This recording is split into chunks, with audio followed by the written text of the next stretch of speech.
Welcome back, everyone.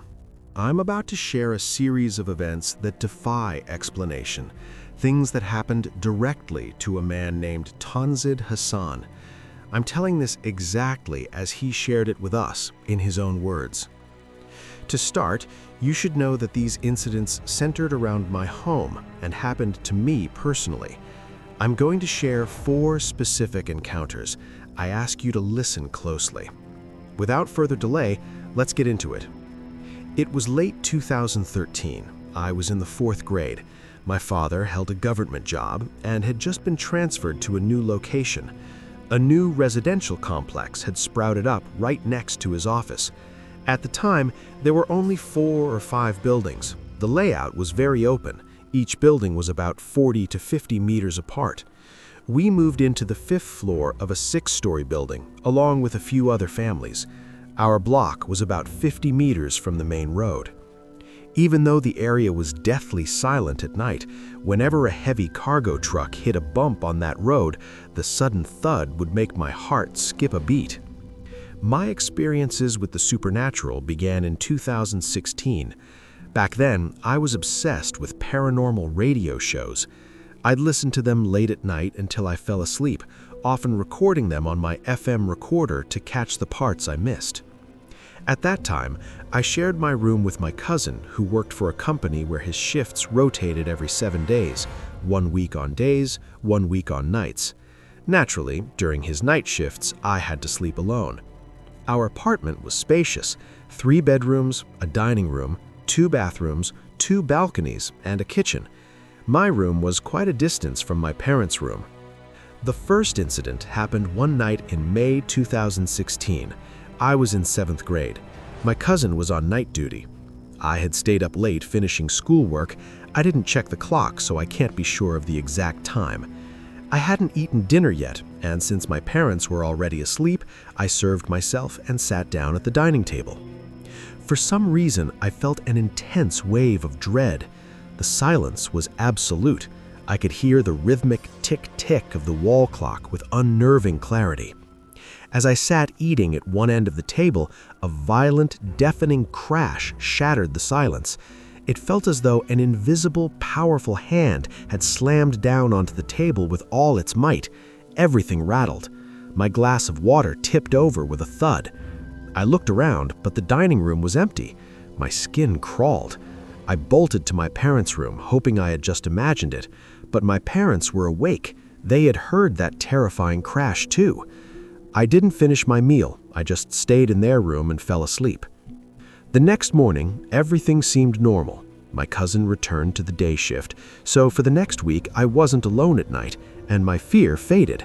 I convinced myself it was a one-time thing, but I was wrong. That was only the beginning. A few months later, the second incident occurred. Same setting. It was about 1:10 a.m. I had finished studying, and my cousin was at work. My parents were asleep. The memory of the previous incident was weighing on me, and I felt uneasy. I decided to go wake my mother. To get to her room, I had to cross the dining area. In the dim light, I saw a figure. My mother was sitting at the far end of the table, dressed in white, with a light veil over her head, looking down. I felt a surge of relief. I wasn't alone. But as I stepped into the room, I noticed it was freezing. The balcony doors were shut, and there was no reason for such a chill. Since my food had gone cold, I said, "Ma, can you heat this up for me?" There was no response. I asked again, "Please heat it up. I'm going to the washroom to freshen up." I heard a low, guttural groaning sound. I assumed she was getting up to help. I spent about 7 or 8 minutes in the bathroom, and when I came out, the dining room lights were still off. In the shadows, I saw her again, but she had moved. She was now sitting in the chair right next to mine, still looking down. I didn't say anything. I went to my room, grabbed my towel, and as I walked back into the dining room to flip the light switch, which was right behind where she was sitting, the cold became unbearable. I couldn't understand how one spot could be so icy. With my towel still over my face, I reached for the switch. The moment the light flickered on, I turned around. The chair was empty. There was no one there. She had been sitting right there a second ago. How could she have vanished so silently? I checked the kitchen. Empty. I went to my parents' room and found the door locked from the inside. There was no way she could have made it back and locked the door without me hearing a single sound. I wasn't even scared yet. I was just confused. I sat back down to eat, but when I touched the food, I recoiled. It wasn't just cold, it felt like it had been sitting in a freezer for hours. I knew it had been sitting on the table covered, not in the fridge. My frustration boiled over. I ate a few bites and went to bed. The next morning, I snapped at my mother. I asked you to heat the food and instead you put it in the freezer. Why? She looked at me baffled. She said, "What are you talking about? I didn't get up once last night and I didn't put the food in the fridge. It was on the table." I didn't believe her. "Think back, Ma. You were sitting there in a white dress." She looked at me seriously. "I don't even own a white dress anymore." The blood drained from my face. My mother realized I was terrified. Soon after, they called a cleric from the local mosque.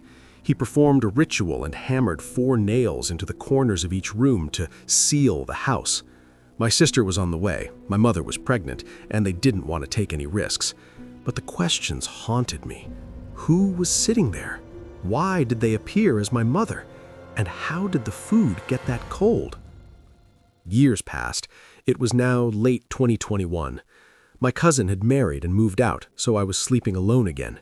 We were repainting the house, and the nails the cleric had installed were removed so the painters could work. They were eventually thrown away. Immediately, things started happening again. Water taps would turn on by themselves. My bookshelf would suddenly start shaking for long periods. I tried to stay brave. I'd tightly capped my water bottle before bed, only to find it wide open in the morning. While studying, I'd feel 2 eyes staring at me through the window. These small things still happen to this day. Then came January 2022. It was just after the Maghrib prayer. My father was at the mosque and my mother had taken my sister for a walk. It was getting dark. I went to the kitchen to wash my plate. I didn't turn on the light, relying on the ambient glow from the other rooms. As I focused on the plate, I felt something near my waist. You know how you can sense movement in your peripheral vision? Without turning my head, I focused on that sensation. I clearly saw the head of a small child standing right beside my hip, looking up at me with a sorrowful, pleading expression. It looked like it wanted food. I was terrified that if I looked directly at it, I'd lose my mind. I slowly backed out of the kitchen, keeping my eyes forward. Once I hit the doorway, I dropped the plate and ran out of the house to wait on the stairs until my mother returned. I didn't tell her then, thinking it might have been an optical illusion. Later, we went back in together. The plate was on the floor, but the kitchen was empty.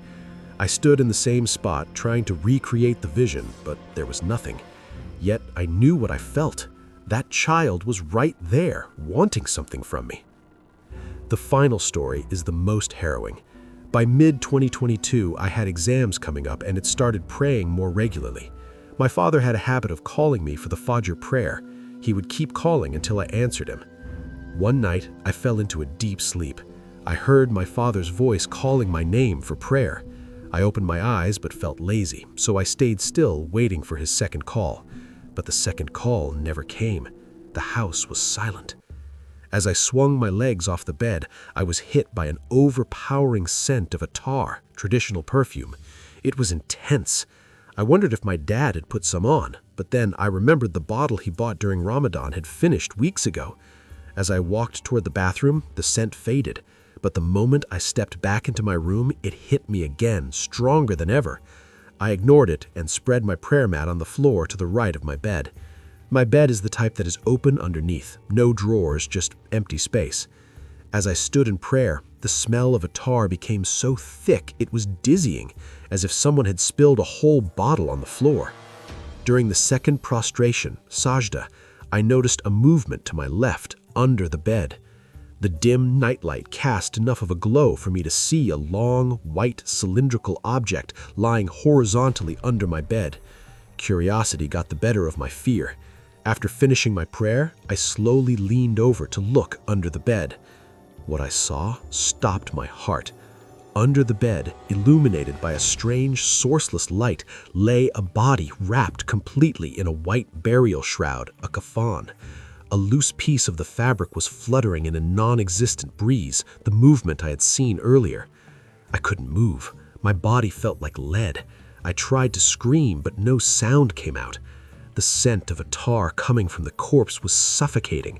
I felt a massive weight pressing down on me, pinning me to the floor. I was drenched in sweat. I began reciting verses of the Quran in my head, and with a sudden burst of adrenaline, I lunged onto my bed, tearing the mosquito net in the process. I grabbed my phone. The time was 2:33 a.m. It wasn't even time for Fajr yet. So who had called me in my father's voice? I played a recitation of Ayatul Kursi on YouTube, paralyzed by the thought that a corpse was lying right beneath me. I eventually drifted into a fitful sleep. A while later, I heard my father's voice again. This time, I was terrified. Was it really him? I didn't answer. He called again, walked into the room and turned on the light. There was no scent of a tar. I told him I wasn't feeling well, and he left. In the morning, I didn't have the courage to look. I asked my sister to check if there was any sack or bundle under my bed. She said it was empty. When I finally looked, there was nothing there. I have never shared these stories before today. Who called me before dawn? Where did that scent come from? And how did a shrouded body end up under my bed? I don't have the answers, but I'll leave you with this. Before you go to sleep tonight, take a look under your bed. Check the corners of your room, because just like me, you might find that you've been lying right on top of something that should have been buried long ago. Check now. Is it there? I have more stories, and they only ever happen to me, never the rest of my family. I think I've figured out why. I'll share that in my next update. Until then, stay safe, and especially at night, be careful.